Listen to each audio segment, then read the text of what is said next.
오늘도 계속해서 깊은 차원에서의 예배, 깊은 차원의 예배에 대한 것을 보도록 할 텐데 오늘은 조금 순서가 바뀐 것 같지만 예배 정의에 대한 것을 한번 보도록 할 겁니다.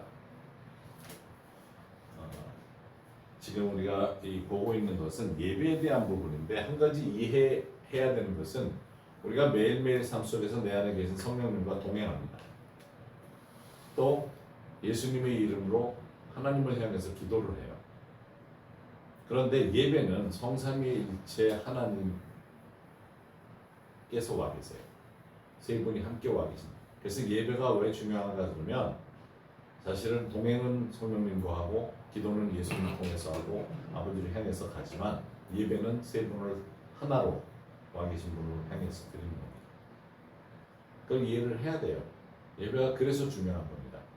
내가 늘 성령님과 잘 동행하기 때문에 아니에요. 내가 예민하기 때문에 그것도 아니에요. 예배는 우리로 하여금 온전히 주님을 향한 드리는 삶에서의 특히 승리의 삶을 살게 하는 겁니다. 그래서 예배에는 하나님의 임재가 있는 것이고 와 계시니까 하나님의 능력이 있어서 우리가 치유받을 수 있는 것이고 또 하나님의 사람들이 공동체를 이루고 있기 때문에 그 안에서 사역을 감당할 수 있기 때문입니다.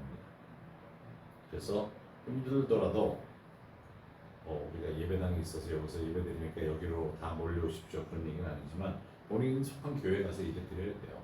온라인으로 드리는 건 물론 필요에 따라서 필요하지만 중요한 것은 예배당에서 성도들이 함께 모여서 예배드릴 때 하나님 앞에서 예배드릴 때 성삼위일체 하나님 은혜가 임할 때에 회복되는 것을 경험하게 됩니다. 특히 이 사회는 세상은 평소에 불평, 불만, 부정적인 거 많은데 거기에 휘말리고 살다가 예배 가운데서 그런 것들을 다 정리를 할 수 있다는 거죠.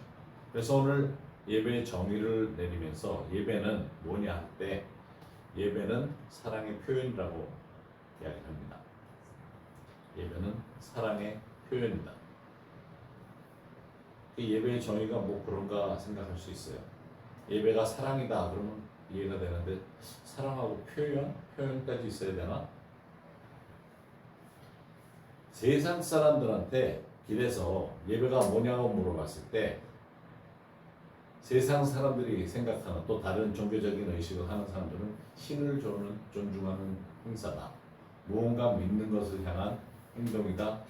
신께 기도하면서 신이 내게 무엇을 해줄 수 있는지와 내가 신께 무엇을 할 수 있는지를 생각해 보는 것이 예배다.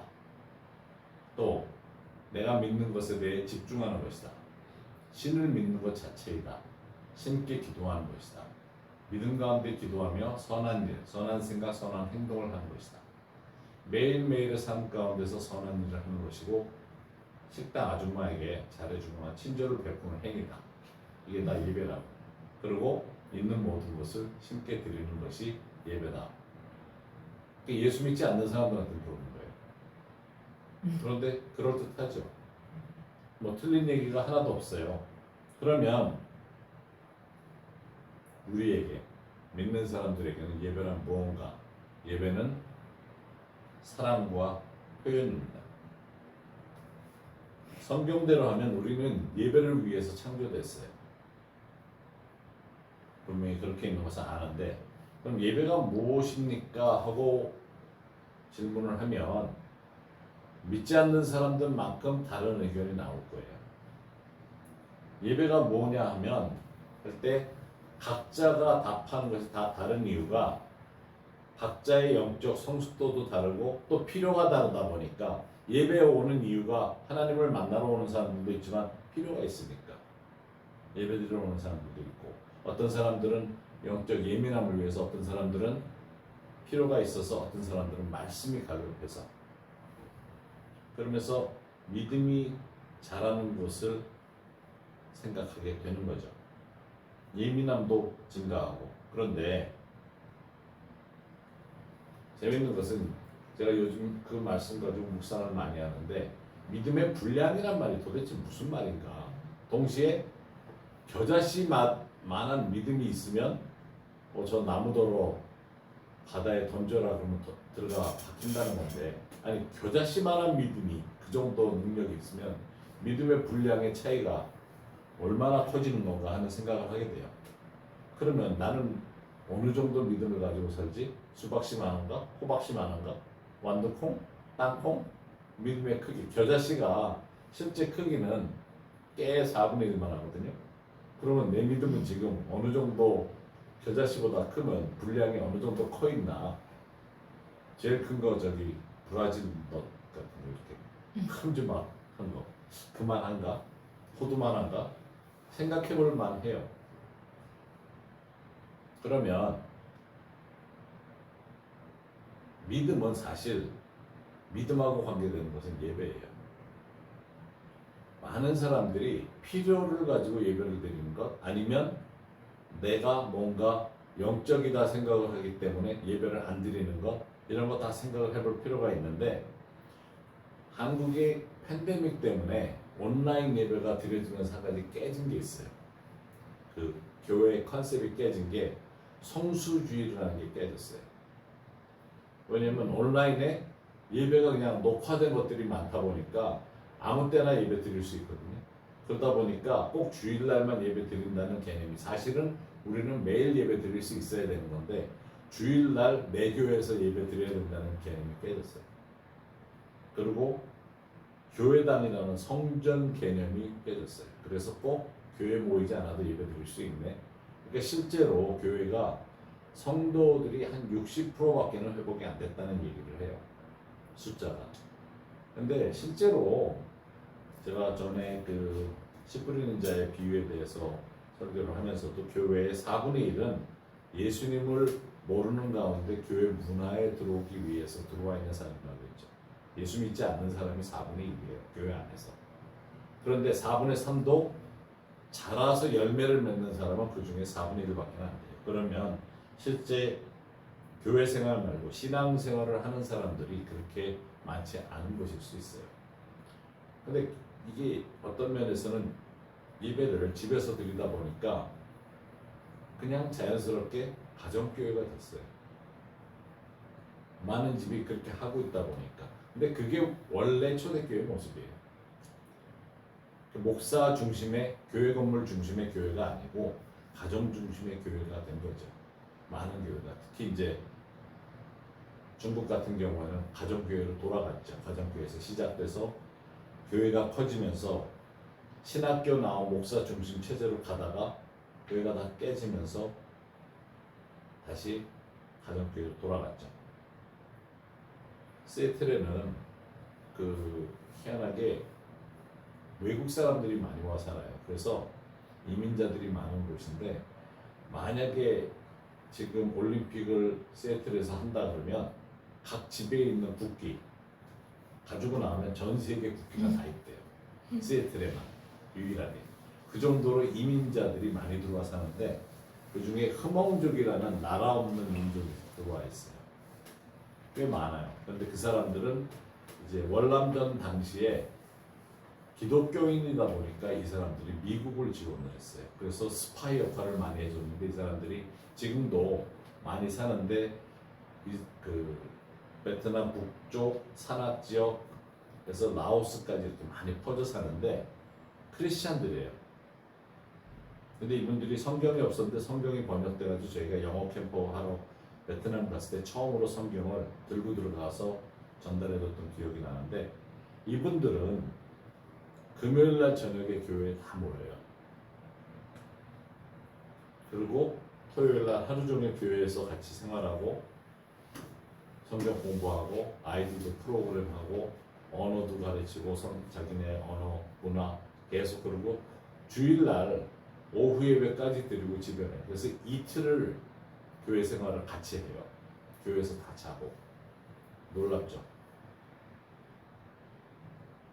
근데 코로나 때는 어떻게 했는지 모르겠어요.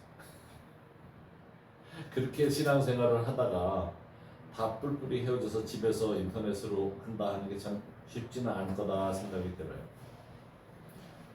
근데 사실 우리가 예수님 영접할 때 믿음의 사이즈가 겨자씨만하지 않았을까 생각을 해요.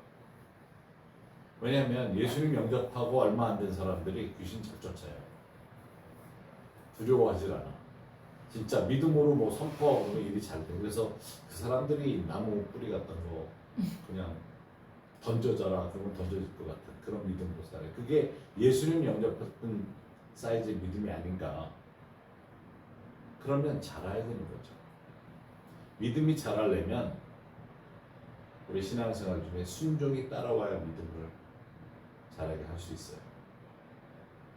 그러니까 이게 중도에 포기해서 신앙을 잃어가는 그런 모습이 아니고 순종을 하는 사람들은 계속적으로 자라게 돼 있어요. 그것이 교회 가서 예배를 드리던 유튜브를 통해서 예배를 드리던 유튜브를 통해 예배를 드린다면 첫 번 시작할 때부터 목사님들 축도할 때까지 예배를 드리시라고 해요. 설교 끝나자마자 딱 끊고 헌금 시간에 빠져나가지 말고 믿음의 분량의 증가를 위해서 예배가 중요하다는 것을 기억하십시오. 여러분들 모두는 예배자들이에요. 그래서 예배를 드리는가 하고 질문한다는 것은 사실 말이 안 될 수 있는데 그러면 예배를 진정 무엇이라고 생각하면서 드리고 있는가 하는 것을 질문할 수 있죠. 내가 예배 드릴 때 그 대상이 누군지 앞서도 말씀드렸지만 성삼위일체 하나님이거든요. 그러면 예배 때 성삼위일체 하나님이 와 계세요. 그래서 역사를 기대할 수 있는 거죠. 설교만 듣기 위해서 유튜브로 쉽잖아요. 이렇게 할까 앞에 찬양하는 거 좀 대표기도 하는 거 구참이니까 쭉 돌려가지고 설교 시작할 때부터 그게 예배가 아니라는 거예요. 저는 성경 공부와 다름없어요. 예배의 중요성을 이해해야 되는데 그래서 예배를 사랑과 표현이다 한다면 첫 번째 예배는 사랑이다 하는 것을 보도록 할 겁니다. 예배를 사랑이라 그러면 아 그렇지 근데 표현까지 집어넣으면 표현은 좀 예배가 무슨 표현이지 하는 생각을 할 수 있어요. 예배는 마음을 표현하는 겁니다. 그런데 그 마음에 뭐가 있는지를 표현해야지. 예배 때 와가지고 하나님 내가 지금 돈이 필요하거든요. 돈을 조금 더 주셔야 되겠습니다. 그러면 그게 중심이 예배의 중심이 돈이지 하나님이 아닌 거예요. 그러면 예배드리러 와서 우상 숭배하는 거지 그게 전혀 예배와 관계가 없는 거죠. 우리 표현은 다 다를 수 있어요. 그래서 이렇게 좀 큰 교회 이렇게 보면 어떤 사람은 진짜 예배드릴 때 눈을 감고 예배드리는 모습이 아름다워요.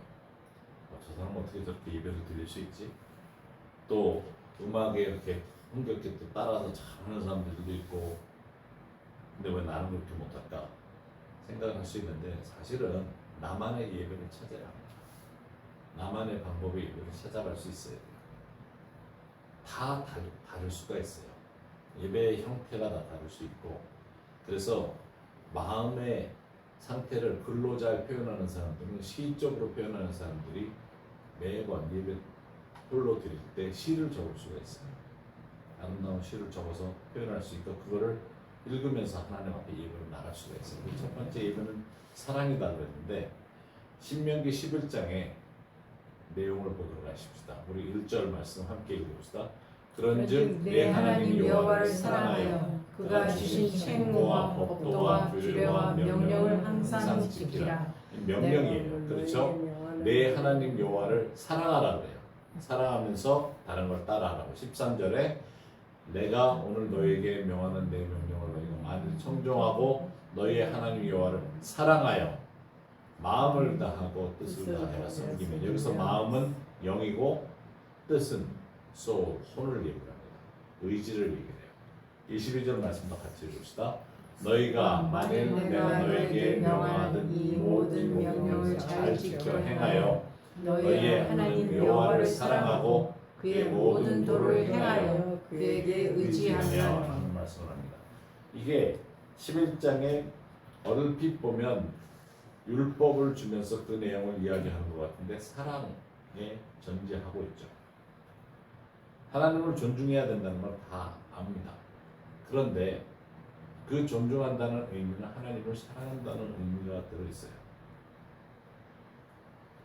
하나님을 섬기는 일을 하기 위해서 하나님으로부터 쓰임받기 위해서 영적인 것을 해야 되기 위해서가 아니라 하나님을 사랑하라고 해요. 그런데 사실 우리가 인간적으로 육신의 아버지의 사랑을 받거나 아버지가 한 번이라도 나를 향해서 나 너 사랑해 하는 거. 이거는 한국 문화에서는 소름 끼치는 얘기라 그런 얘기 들을 이유도 없었고 사실은 문화적으로 들을 기회도 없었고 아버지들이 그런 거 표현하는 걸 할 줄을 몰라요. 사랑이라는 자체를 모르니까. 그래서 아버지들이 내가 너를 사랑해. 요즘은 그렇지만 옛날에는 아버지가 그런 말을 하면 그런 말 만약 한다는 전제하에서 생각만 해도 소름이 끼쳐요. 왜냐면 표현을 그렇게 못 하시니까. 그러다 보니까 하나님이 나를 사랑하시고 내가 하나님 사랑해요 하는 표현을 한다는 게 하나님을 아버지로 생각했을 때 표현하기 참 힘들다는 거죠. 그런데 하나님을 사랑하라고. 참 여기 보면 전제가 그거거든요. 하나님을 사랑하는 데서부터 시작하는 것을 이야기합니다. 만약에 여러분들 마음에 아버지 사랑해요, 하나님 아버지 사랑합니다 이 표현이 잘 안 되면 진짜 성령의 도움을 구하십시오. 기도하셔야 돼요. 도와달라고. 사실 힘들어요. 그래야만 하나님을 먼저 사랑하고 섬길 수 있어요. 많은 경우의 사람들이 하나님의 사랑을 모르면서 영적인 거를 해요. 영적으로 예민하기 때문에. 그러다 보면 항상 말썽이 생겨요. 문제가 생겨요. 하나님을 사랑하는 것으로서 내가 쓰임받고 사역을 한다? 그 개념이 없으면 내가 하는 거예요. 이거는 하나님 중심의 사역이라기보다는 내 영광을 위한 내 중심의 사역이라는 거죠. 그러니까 영혼을 향한 마음보다는 내가 더 예민해지고 내가 뭔가를 더 얻고 싶어하는 마음이 되는 겁니다. 예수님이 계명 중에 가장 큰 계명이 뭡니까? 그랬을 때 마태복음 22장 37절 38절에서 답을 하시는데 같이 읽도록 하십시다. 예수께서 이르시되 내 마음을 다하고 목숨을 다하고 뜻을 다하여 주 너의 하나님을 사랑하라 하셨으니 이것이 크고 첫째 되는 계명이요. 하나님을 사랑하는 거예요. 우리가 가장 잘했다고 칭찬 들을 수 있는 게 하나님 사랑하는 거예요. 사역했다는 것이 아니고 이것저것 했다는 것이 아니고 하나님이 단순히 우리 기도의 대상, 내가 필요할 때마다 아이고 하나님, 요새 아이고 하나님 기도를 많이 하는데 기도 제목이 생각이 안 나요. 그러니까 그냥 Oh God help 하는 식으로 기도를 많이 하는데 그래도 들어주시는 하나님은 맞는데 우리가 쓰임 받으려면 하나님 사랑하는 마음만큼 제대로 쓰임 받을 수 있다는 생각이 들어요. 우리가 예수님 영접할 때 에스겔서 36장 26절의 말씀이 우리 안에 시작이 됩니다. 이 말씀도 읽읍시다. 또 새 영을 너희 속에 두고 새 마음을 너희에게 주되 너희 육신에서 굳은 마음을 제거하고 부드러운 마음을 줄 것이며. 예수님을 영접하면 성령이 내 안에 오세요. 그 새 영이 성령이 오셔서 내 안에 새 영을 완전히 마음을 바꾸면서 주시는데 이게 육신에서 굳은 마음을 제한다 그러니까 꼭 저 발에 굳은 살을 베낀 거 빼 벗기는 것 같은 그런 생각이 들어요. 그렇게 되면 보들보들해지잖아요. 부드러워져서 부드러운 마음이 된다니까요. 좀 긁어내야 돼. 그게 성령이 하세요. 그러니까 발을 잘 이렇게 불려가지고 닦아내면 시간이 좀 걸리겠지만 부드럽고 말랑말랑해져요. 그것처럼 예수님을 영접하는 순간에 성령이 오셔서 우리 마음을 그렇게 바꿔주시고 새 마음을 주시고 부드러운 마음이 생기게 해주신다는 거죠. 예수님 영접할 때 그렇게 아름다운 것으로 만들어주세요. 그러므로 해서 우리가 하나님을 사랑할 수 있게 되는 거죠. 신명기 30장 6절에 내 하나님 여호와께서 내 마음과 내 자손의 마음에 할례를 베푸사 너로 마음을 다하며 뜻을 다하여 내 하나님 여호와를 사랑하게 하사 너로 생명을 얻게 하실 것이며. 자, 여기서 중요한 말씀, 하나님을 사랑할 수 있게끔 성령이 오셔서 마음에 할례를 하세요. 칼을 대요. 내 마음에 아직 하나님을 사랑하지 못하고 다른 것을 우선으로 둔 그런 마음을 잘라내세요. 그러면 하나님을 사랑하게 되고 결과로 생명을 얻게 됩니다. 자, 우리가 예배 가운데 나올 때 하나님의 영광의 자리에 나오게 되면 이 일이 지속적으로 일어나는 거죠. 내 마음에 아직도 세상에 속해서 살다 보니까, 이 땅에 살다 보니까 아직도 잘라내야 될 것들이 많아요. 그러면 예배 가운데 하나님은 그 일을 하세요.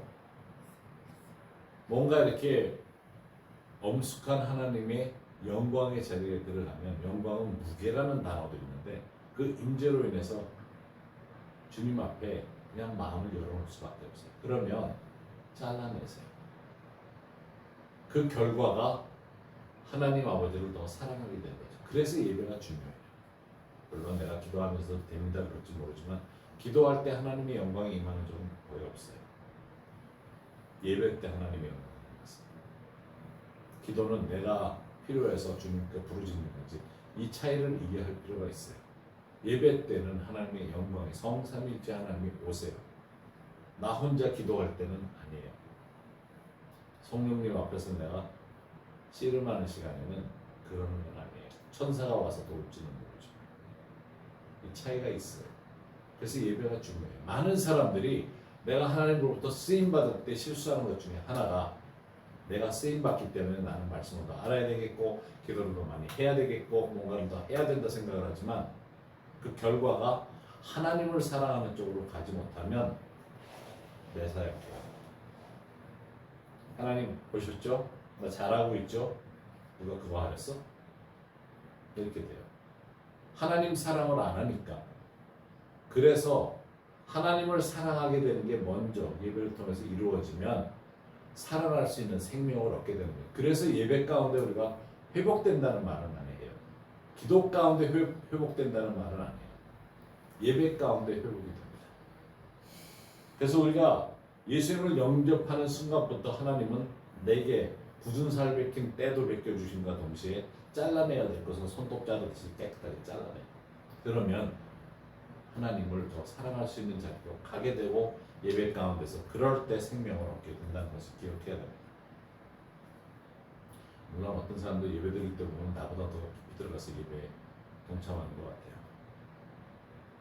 근데 뭔가 하나님을 향한 사랑을 그분들은 계속 생명을 얻어가면서 하는 방법을 깨달았기 때문에 나도 사랑 가운데 깊이 들어가는 것을 배워야 되는데, 이 하나님의 사랑은 자라요.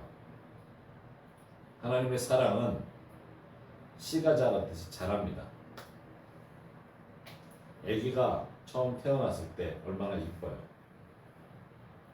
우리 아기들 태어났을 때 하도 발을 빨아줘가지고 오후 되면 발꼬락내가 나. 발꼬락내보다는 입냄새가 나. 하도 빨아줘가지고. 근데 애들이 20살 됐는데도 발 빨고 있진 않잖아요. 왜냐면 어릴 때 이뻤던 모습이 성숙해가면서도 사랑으로 계속 이쁘거든요. 이제 대화가 통하는 나이가 됐을 때는 그 아이들의 이야기 듣는 것만으로도 사랑을 느낄 수가 있어요. 그만큼 사랑은 자라는 거죠. 이게 동물하고 차이예요. 하나님께서 우리를 그렇게 만드셨기 때문에 사랑은 그래서 돈독해진다는 말을 써요. 더 깊어지는 거죠. 그런데 또 사랑은 김이 빠질 수 있어요.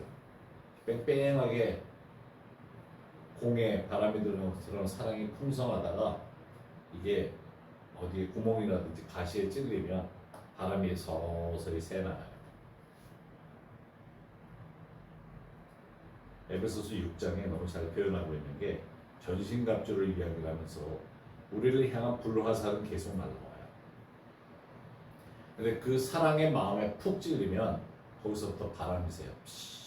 하면서. 그게 여러 가지로 나타나요. 마음에. 특히 크리스찬들 섭섭귀신이 그렇게 잘 들어. 쩍하면 섭섭귀신이 어떻게 된다는 게. 그러면 제일 먼저 오는 게 하나님 사랑에서부터 떠나간다는 거죠. 예배 참석하는 게 의미가 없고 혼자는 잘할 수 있다고 떠들지 모르지만 혹은 질투나게 하는 마음, 혹은 다른 사람하고 비교하다 혼자 상처받아요. 그 사람이 뭐라고 해서 그런가? 그 사람은 뒤통수도 보기 싫어.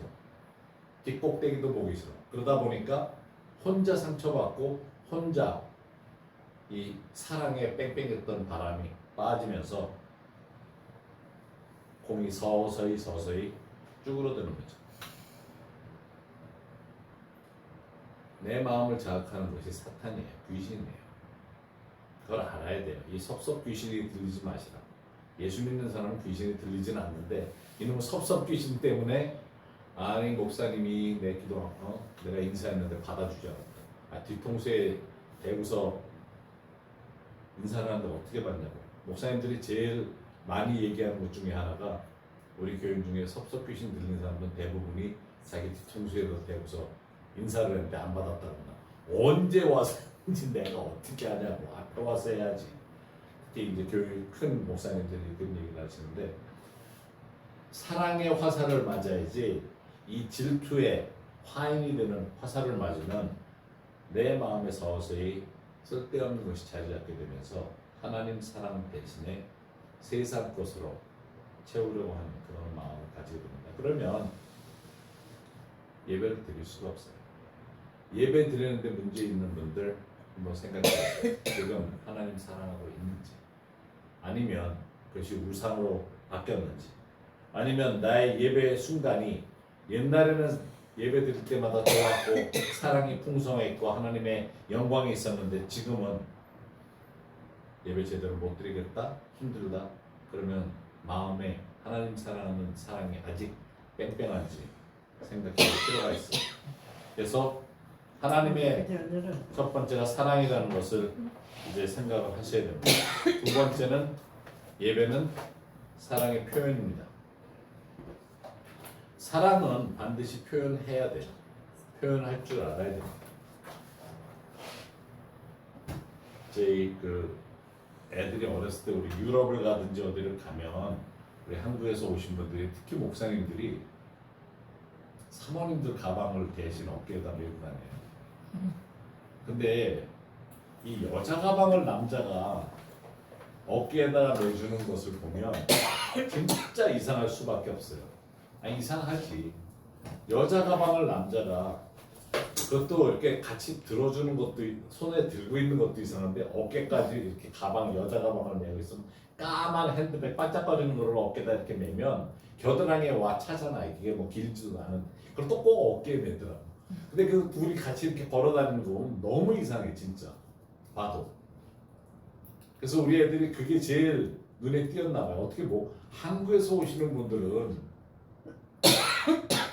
왜 여자 핸드백을 다 그렇게 어깨에다 메고 다니느냐고요. 그게 너무 우스웠는데 아마 생각해 보니까 우리 한국 목사님들 특히 목사님들이 사모님 평소에 그렇게 한국에서는 안 했을 것 같은데 유럽 와가지고는 꼭 그렇게 어깨에다가 여자 핸드백을 메고 다니는데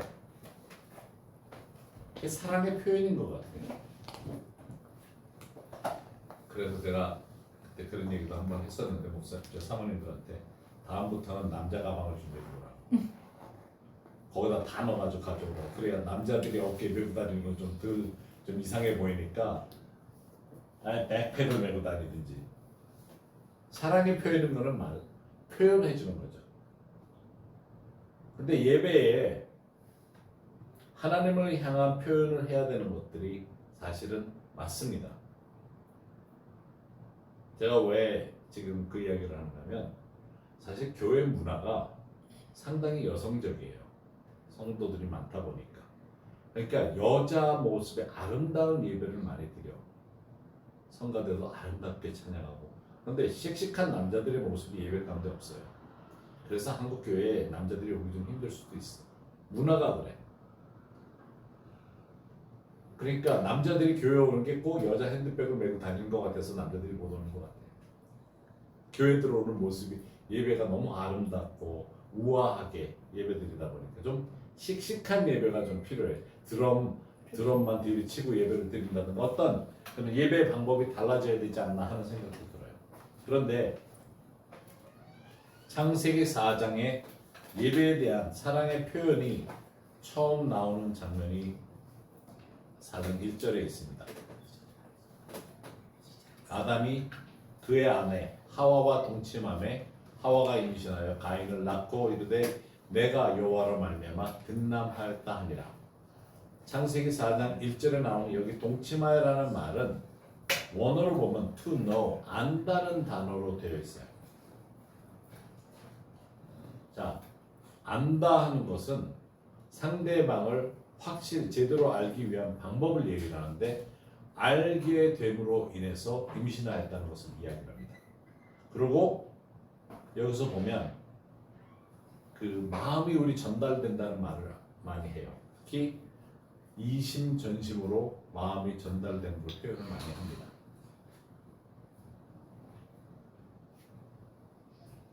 (4장 25절에서 26절) 보면 아담이 다시 자기 아내와 동침함에 여기도 알게 되매 그가 아들을 낳아 그의 이름을 셋이라 하였으니 셋은 하나님으로부터 임명하다라는 뜻이고 이는 하나님이 내게 가인이 죽은 아벨, 사실 아벨의 이름의 뜻은 하나님의 숨결이에요.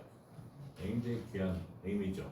인간을 창조하셨을 때 부러워서 하나님의 숨결을 주셨는데 그 창조하신 이름은 아담인데 아담과 하와를 통해서 얻은 아들의 이름이 하나님의 숨결이죠. 대신에 다른 씨를 주셨다 하므로 셋도 아들을 낳고 그의 이름을 에노스라 하였으며 그때의 사람들이 비로소 여호와의 이름을 불렀더라. 그때의 사람들이 비로소 여호와의 이름을 불렀더라 하는 말 자체가 굉장히 중요한데 이때부터 예배가 시작이 됩니다. 하나님의 이름을 부르면서 예배가 시작하는데 이전까지는 하나님과의 대화를 해요. 질문에 대한 답. 이전까지는 그렇게 하다가 어느 순간에 하나님의 이름, 하나님의 성호를 부르면서 예배를 드리기 시작합니다. 더 알아가는 시간이 되고 얼마나 위대하시고 놀라우신지 행하신 일이 큰지를 광대하신지를 선포하게 됩니다. 그것을 예배 때 표현하는 것입니다. 하나님의 성품 중에 우리 삶에 드러나는 그 성품을 하나님 앞에서 다시 말씀드리는 게 예배가 되는 거죠. 이 예배의 시작이 창세기 4장부터예요. 하나님의 거룩하심이 있는 곳에 제물을 가지고 와서 하나님께 드리죠. 그런데 사실 아벨은 가인에 의해서 하나님께 예배를 드리는 가운데 죽임을 당해요. 왜냐하면 올바로 드리는 자를 향한 질투 때문에. 이게 똑같은 예배예요. 한번 생각해 볼 필요가 있습니다. 가인도 예배를 드리기 위해서 나와요. 그렇지만 가인은 할 수 없이 나와요. 아벨은 하나님께 감사함으로 나와요. 근데 그 질투가 사실은 아벨을 죽이는 거죠. 그런데 하나님 앞에 예배드리러 나올 때 어떤 모습으로 나와야 생각해 볼 필요가 있어요. 가인의 모습인지 아벨의 모습인지. 가인의 모습으로 예배 나온다면 마음에 우상을 가지고 예배드리러 나오는 것과 다른 것이 없죠. 우리는 성경의 말씀대로 창조된 예배를 위해 창조된 자들로서 하나님께 나올 수가 있어야 돼요. 그러면 나에 있는 것을 잘 표현하는 아벨의 예배를 드릴 수가 있어야 되는 거죠. 그래서 예배를 드리러 나오는 것을 표현이라는 것을 말씀드리는 거죠. 감사의 표현을 드리기 위해서 나오는 예배가 되면 매일매일 주님과 성령님과 동행하는 생활을 할 수 있어요. 그렇게 한다면 얼마나 좋습니까? 제가 앞서도 말씀드렸지만 남자들이 예배에 참석하기 힘든 이유가 너무 예배가 아름답고 이쁘다 보니까 남자들이 조금 힘들어요. 예배 나오는 게. 그래서 조금 방법을 좀 바꿔야 되지 않나 하는 생각도 들어요. 남자를 더 끌어들이기 위해서 군대식 예배를 드려야 될 수도 있고 서가지고 손 흔들면서 남자들만 일어서 그래가지고 찬양을 하게 하든지 조금 방법이 좀 달라져야 되지 않냐 하는 생각이 들어요. 남자와 여자의 차이가 엄청나요. 남자들은 친구들을 만나러 가면 같이 있기 위해서 시간을 갖고 여자들은 수다 떨기 위해서 친구들을 만나는데 남자들이 4시간 골프를 치고 오면 한 5마디 주고받으면 최고일 거예요. 여자들은 4시간 골프를 치고 오면 그 손주까지 어떤 생활을 하고 있는지 학교에서 담임 선생님하고 어떻게 하고 있는지까지도 알게 돼요. 남자들은 집에 와가지고 친구들이랑 골프 쳤는데 어땠어? 그러면 좋았어. 그리고 샤워하면 끝나요. 여자들한테 골프 치는데 어땠어? 그러면 남편 붙들고 앉아서 2시간을 더 얘기를 할 거예요. 4시간 거를 2시간에 요약해서 말하려고 노력을 참 많이 할 거예요. 아니면 4시간 내내 잡혀 있어요. 될 수도 있어요. 그런 차이점이 인정이 돼야 되는 거죠. 그래서 하나님 앞에 여자들이 표현하는 방법과 남자들이 표현하는 방법이 다른 거예요. 여자들이 표현하는 것을 예배에서 많이 인용을 하다 보니까 남자들이 혈자리가 없는 것처럼 느껴져요. 그래서 남자들은 뭐 표현을 할 줄 모른다 그러는데 표현을 할 줄 모르게 축구장에 갖다 앉혀놔 보세요. 한일전에 거기서 골 하나 들어가면 남자들이 가만 앉아 있는 사람이 어디 있어? 전부 확 일어나가지고 소리 지르지. 그게 감정의 표현인데 예배도 그런 식이 돼야 된다는 거죠. 예배는 예수님의 당부이기도 하죠. 사랑의 당부인 거죠. 요한복음 마지막 장에 아주 재밌는 내용이 나오죠. 우리가 잘 아는 내용인데 제자들이 이제 아침 식사를 하기 위해서 앉아 계시다가 요한의 아들 시몬아 하면서 이제 베드로를 향해서 물어보십니다. 내가 이 사람들보다 나를 더 사랑하느냐 하시니 이르되 주님 그러하나이다. 내가 주님을 사랑하는 줄 주님께서 아시나이다. 이르시되 내 어린 양을 먹이라. 여기서 보면 먹이라 그러죠. 그리고 요한의 아들 시몬아 내가 나를 사랑하느냐 하시니 이르되 주님 그러하나이다. 내가 주님을 사랑하는 줄 주님께서 아시나이다 하면서 이때 내 양을 치라. 그리고 세 번째 요한의 아들 시몬아 내가 나를 사랑하느냐 하시니 주께서 세 번째 내가 나를 사랑하느냐 하심으로 베드로가 근심하여 이르되 주님 모든 것을 아시오매 내가 주님을 사랑하는 줄을 주님께서 아시나이다. 그러니까 예수님께서 말씀하실 때 내 양을 먹이라는 거죠. 이게 예배에 들어가는 3가지 요건이에요. 다 있어요. 예배에 들어가는 3가지 내용. 어린 양을 먹여야 되고 양을 치고 양을 먹이는 것이 예배의 요건이에요. 그렇다면 달리 얘기해서 내가 예배에 참여할 때는 나의 어린 양의 모습이 목자이신 예수님 하나님의 어린 양으로서의 돌보심을 받게 되고 예배 가운데 양을 친다는 것은 내가 필요한 것을 채워주시는 내가 상처받았으면 치유해 주시는 그런 시간이 되는 것이고 또 말씀을 통해서 설교를 통해서도 체험을 받는 시간이 되는 겁니다. 그것을 전달하는 사람도 사실 예배 가운데 사랑으로 참여해야 되는 것이고 내가 나를 사랑하느냐 했을 때 그 사랑으로 예배 그대로 드러나야 된다는 겁니다. 그래서 이 시간 우리 기도하며 나가십시다. 내 자신을 돌아보면서 나는 어떠한 예배를 드리고 있는지 생각해 보십시다. 나는 사랑을 어떻게 표현하면서 예배 드리고 있는지 한번 생각하면서 성령님께 도움을 구하도록 하십시오. 성령께서 뭐라고 하십니까? 나의 예배는 어떠한 예배인지 말씀하시는 것을 들으면서